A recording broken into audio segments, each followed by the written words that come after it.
Toss to Senator Ludlam. Yeah, Senator Ludlam. Good morning. Thank you, Chair. Thanks, Senator Conroy.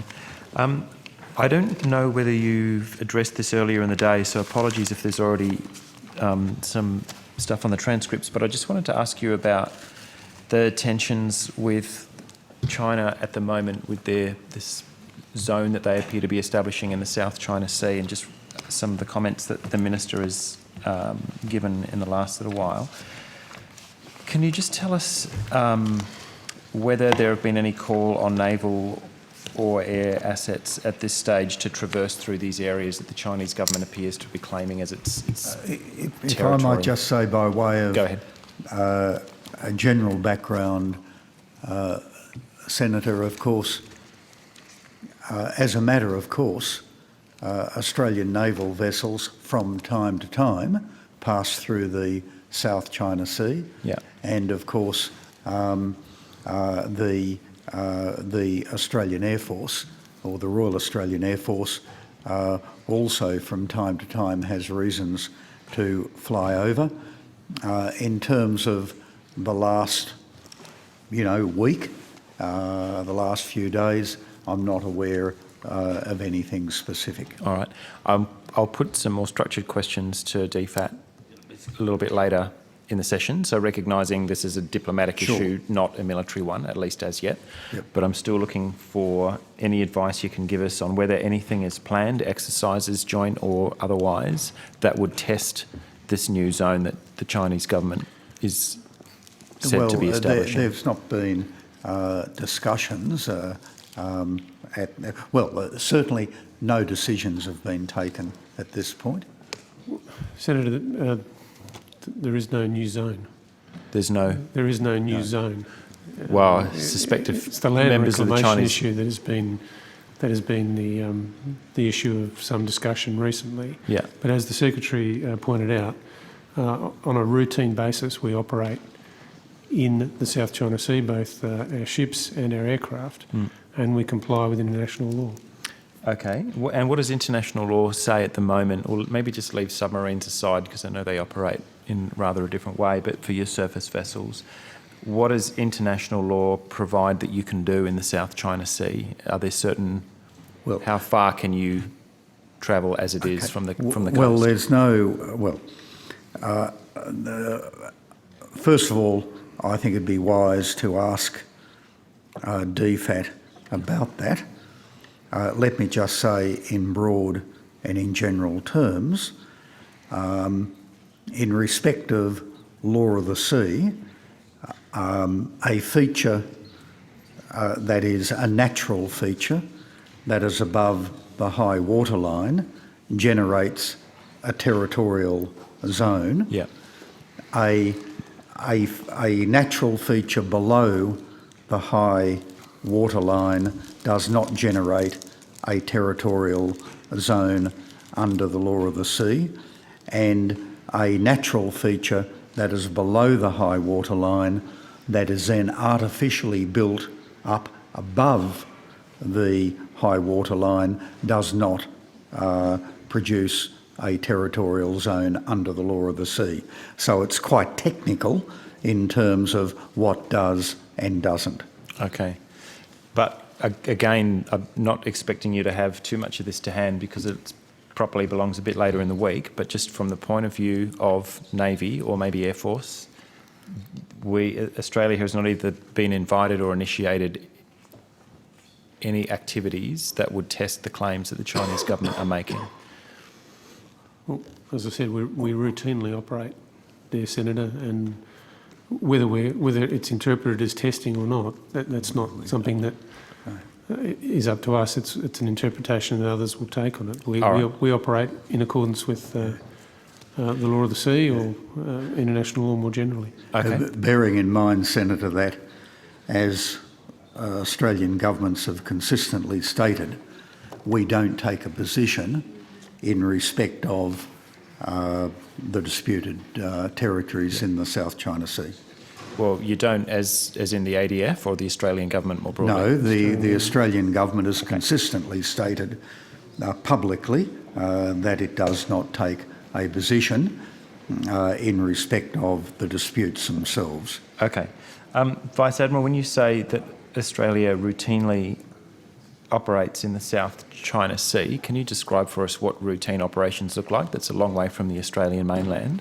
So who or what do we routinely have in that part of the world? Well, for example, when we do our 5-power defence arrangements exercises, they are in the South China Sea, in the southwestern part of the South China Sea.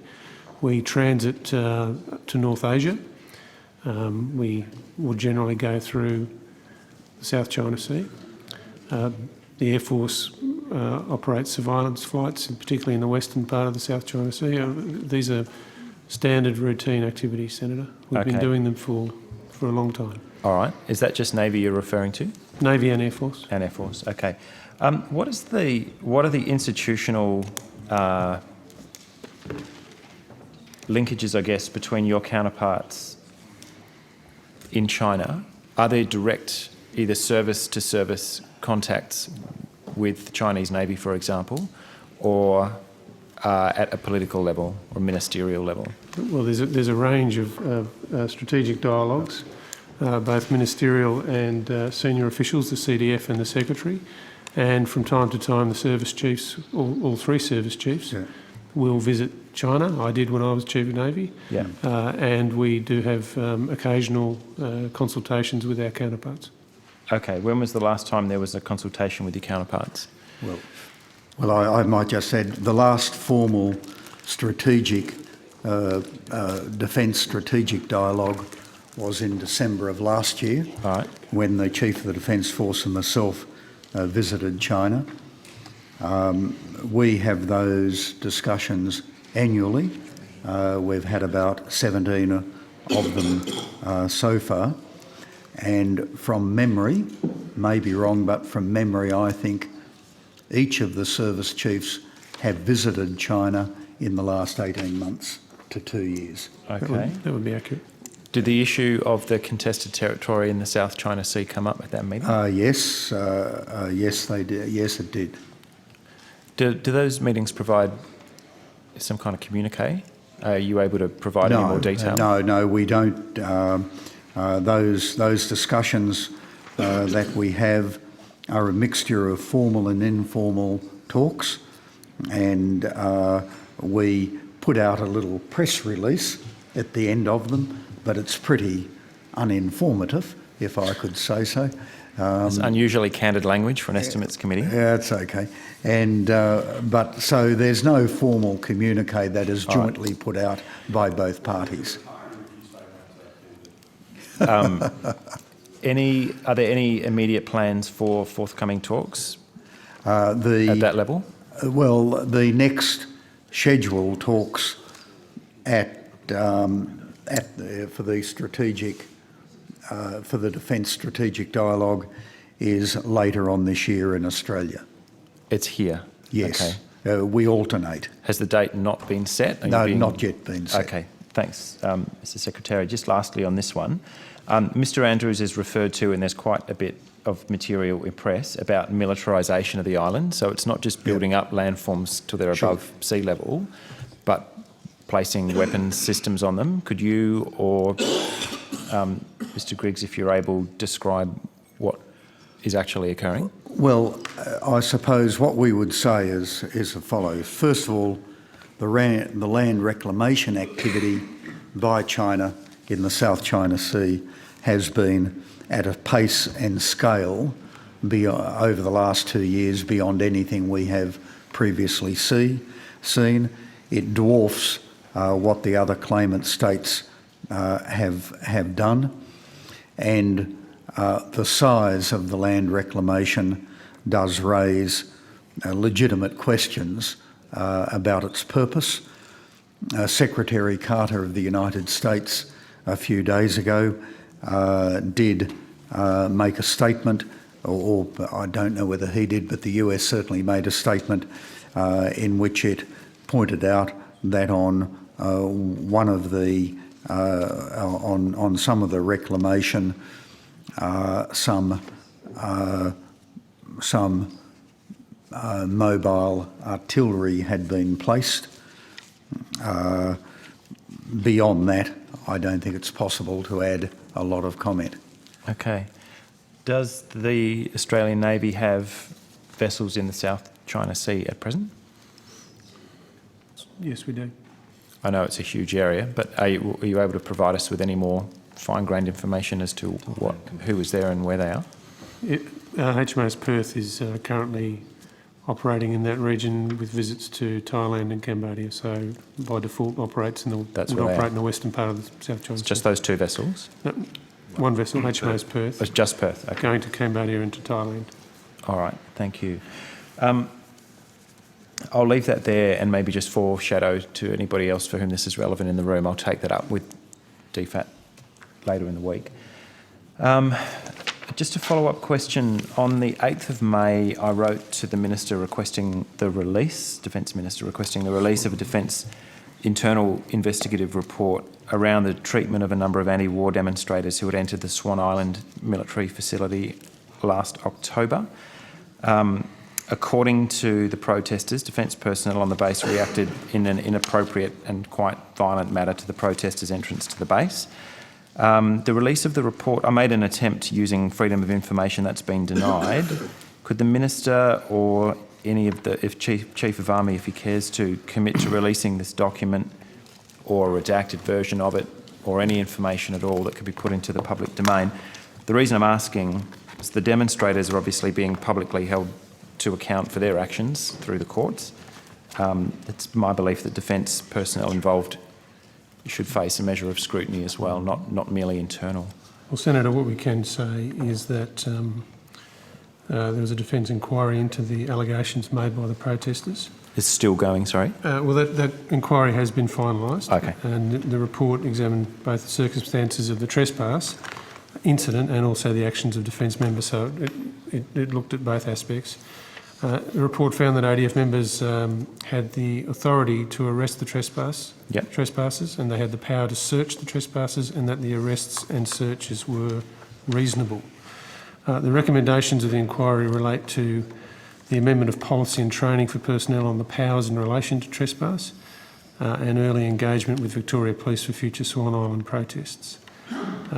As you indicated, there have been requests for the release of the report, and Army, my understanding is Army is requesting the Minister consider public release of the report at this time. Lieutenant General Angus Campbell, Chief Army. That's correct, and as I understand it, we're late in the process of working through the document for release. Okay. So it may not be the original document over here. It may not be the original document that was put to you. You're working on a version suitable for public release. Is that what I should understand? That's right. Redacted Yeah. where it needs to be, but otherwise the document. Okay. And is it the case that there have been some amendments to protocols or procedures to deal with these sort of events in future? Have I understood that correctly? Senator, that's correct, although I don't have detail to offer you here. I just don't have the information with that regret, on that issue. Presumably that in some way will make its way into that final report. Have you got any way of estimating when that will be put into the public domain? Not with any accuracy, Senator. Soon. Okay. So it's not held up at a ministerial level? It's within... No, Senator, it's still going through that process, but it's in the very late phase of that a normal process of clearance. All right, understood. Thank you for that, and I might do a bit of follow-up once we've had a chance to review the document itself. Thank you. Last February, the then Chief of Army, Mr Morrison, stated that the impact of climate change needed to be factored into future military plans. You've also provided some quite useful responses to the questions of notice that I put on the 16th of March. So I'm just going to put some follow-up to you. Are you aware of those matters? Look, I'm happy to take the question, Senator, but I'm not aware of the specific questions on notice that have been replied to. Okay. So in answers 2 and 3, I've just asked some more information if I could. You've let us know that in 2013, the Secretary and CDF established the Global Change and Energy Sustainability Initiative. Could you tell us a little bit about that, please? I'll pass to the Vice. if he knows anything, but I don't know anything to tell you, Senator, on that issue. Have you ever heard of that? Yes, I have, but I don't know any detail to offer you. All right. I'm happy for whoever feels most qualified to take it on. Sure. It'll be green fuel. Yeah. Like the Chief of Army, I haven't got great detail, Senator, other than, of course, from my time as Chief of Navy, the biofuels initiative that we were working on with the US Navy. Also the wave power generation pilot that's been conducted in Western Australia at the moment. Which I'm a big fan of. Yep. Yep. So, but I don't have any greater detail than those things that I've been involved with in the last few years. Could I just ask, because time's short, for any information you can provide to us on the Global Change and Energy Sustainability Initiative? What is in that? It sounds... We'll take that on notice. Sounds pretty impressive. And I'll just read to you the answer to my question number 3. The Senior Systems Scientist for Joint Systems Research working in the DSTO's Joint Operation Analysis Division Strategic Analysis Cell, God help us if that's got its own acronym, but it says, has a specific work focus on generating potential scenarios, including extreme weather events. That was looking to what kind of what climate change does to the environments that the ADF works in. Can you provide us on notice, if you like, with what that is likely to generate, what that program of work is, and what they're producing for you? We'll take that on notice. Okay, that's great. My final questions are to the ASD or whoever represents them in these fora. Yes, that's fine. Thanks, Mr. Richardson.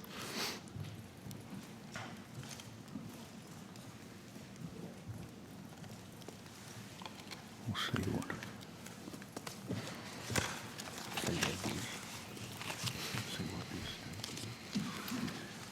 Welcome back, Mr. Meakin. Could you just describe for us, because I wasn't clear from our last exchange earlier in the year, the capacity in which you appear today in your relationship with ASD? Senator Steve Meakin, Deputy Secretary, Intelligence and Security. The Australian Signals Directorate is one of a number of agencies that report to me, and I subsequently report to the Secretary, Mr. Richardson. Okay, great. But I probably referred to you earlier as an officer or a director of ASD, so that's not strictly correct, is it? Yeah, correct. That is not strictly correct. No. Okay. Well, in any sense, it's not correct. All right. So is it actually possible to get an employee, not today obviously, of ASD to actually report directly to one of these committees? That's no disrespect to you. I think any question you could ask in a public forum in respect of ASD, Mr. Meakin or myself could answer. Okay. All right. Let's see about that then. We'll test that theory right now. All right. It's been reported in recent days, first on The Intercept and then in Australian press, that ASD was involved in hacking a mobile phone browser, which would allow you to hack, well, not just you, but allied agencies, into smartphones, millions of them, through the Google and Samsung app stores. Can you confirm whether or not this reporting is correct? Look, Senator, I know nothing about that. We don't comment on intelligence matters, and anything that the Australian Signals Directorate does is done in accordance with the law, and there's a very rigid oversight regime in place. Okay. Could you point to which law you're referring to that would preclude you or allow ASD to participate in hacking mobile phone browsers used by millions of people? Well, there's no particular law for that. Oh, so when you say you're operating in compliance with the law... No. The principal law is the Intelligence Services Act, Senator. Senator, in respect of that media report, we are not going to... we don't comment on reports like that. That in no way suggests that it's accurate in any way. Mr. Meakin is making the point that that ASD operates within a very strict legal framework, which is well known to the relevant parliamentary committee, and what it does, whatever it does, is approved under law, and it operates accordingly. The Inspector General of Intelligence and Security regularly looks at the way the ASD is working or not working, and that is reflected in the Inspector General's annual report. Mr. Richardson, would you consider this to be a relevant committee for the purposes of these sorts of questions? Not in terms of matters that go to the operations of the ASD. I think the Intelligence Services Committee, or the joint committee. Parliamentary Joint Committee. Yes, and the that is the Inspector General. relevant committee. Unfortunately, there is no crossbench representation on that committee, and nor will there be for the foreseeable future, which tends to lock a significant fraction of the Parliament out of those discussions. So as ASD is, as far as I'm aware, still an arm of the public service, I'm going to continue to put some questions to you. And particularly, Mr. Richardson, and I'm not trying to undermine the work of our Signals Intelligence Organisation, but if the article and others like it is inaccurate, this would be an excellent place to debunk inaccurate information. Otherwise, it's very difficult to know, how to evaluate. We regularly get wild media reporting, and the notion that ASD is sitting there intercepting millions of calls of ordinary citizens is quite bizarre, because it simply doesn't have the resources or the capability to do that. And we don't get engaged in commenting on every half-baked bit of nonsense that occasionally appears in the media in respect of ASD. I wouldn't waste your time, Senator Mr. Ludlam. Secretary, with half-baked bits of nonsense, quite frankly. Well, Senator Ludlam, you're asking the Secretary to comment on a media report. I'm sure you appreciate that, of course, once you go down the path of has this occurred, has this not occurred, and the Secretary responds to any of those, then of course in future, where for security reasons, intelligence gathering reasons, it is necessary to not confirm something, it becomes incredibly difficult to do that, because the precedent of not going into those operational matters has been broken. So the Secretary is right that in a public forum like this, it is not helpful to be examining or exploring whether or not ASD is undertaking certain activities. The Secretary has responded appropriately in a general sense about the fact that there are some claims made that are particularly extravagant and wildly inaccurate, but to start going into which claims he rules out then of course would pose the serious question at a later date when he did not rule out a particular claim. So and you've now done it yourself, Minister, as the Secretary just did, by just throwing words out like extravagant and wildly inaccurate, you throw a pall of illegitimacy across the reporting while being totally unwilling to engage in a conversation about what actually does occur. So how the hell is Parliament meant to identify, firstly, under what sections of law an alleged hack such as this has been carried out? The notion that I'm putting to you isn't that ASD is vacuuming down millions of ordinary phone calls. Allied organisations are alleged to have done so. I'm not sure if ASD is. But that a weakness has been introduced, or a backdoor has been introduced into a mobile phone app used by millions and millions of people. If it's not going on, please rule it out, Senator, and I won't waste your time. Senator, I can, as stated before, what ASD does is done in accordance with the law. Okay. Secondly, what it does has to be authorised lawfully under relevant legislation. Thirdly, it reports to a particular parliamentary committee. It is not the department's responsibility as to who is on that committee or who is not. It is the job of ASD to be as helpful to that committee as it can. And fourthly, there is an annual report done by the Inspector General of Intelligence and Security, which does comment on ASD matters. Fifthly, the Defence Annual Report also contains comments about ASD's activity to the extent that we can state that in an unclassified annual report. I might just put two more because we're not, thanks Chair, because we're not getting very far here. When was the last time that ASD appeared before the Joint Committee on Intelligence and Security? Take that on notice if you want to be precise. We will take that on notice, but it is certainly, it's within the last 3 months. All right. And finally, you might have to take this on notice also. Can you point to me where in the Intelligence Services Act, if that's what you take to be the relevant legislation for the purpose of this sort of conversation, where I would get guidance on whether the hacking of millions of people's mobile phones or the browsers and the apps that run on those phones would be either precluded or included within legitimate lawful activities? There are different pieces of legislation. I'm happy to be directed to anything you think is relevant. Well, I can't, in terms of the specific you're asking, I haven't got it in my head, but the relevant pieces of legislation for ASD generally, you have the Intelligence Services Act, you have, I think, the Telecommunications Act. And the TIA Act, so there'd be those three. Can you just point to the relevant parts of those statutes? I haven't got that legislation with me, and quite obviously I'm not in a position to do that on the run. On notice will be acceptable, and I'm trying to get you to narrow to those sections of the Act that would give me guidance as to whether that kind of activity was legitimate or not. Because if it's clearly spelled out in the Act that ASD can't do that, as I say, I won't waste your time. Okay. Well, we will take that on notice. Thank you very much, Mr. Thank you, Richardson. Senator Thanks, Ludlam. Chair. Now I'll go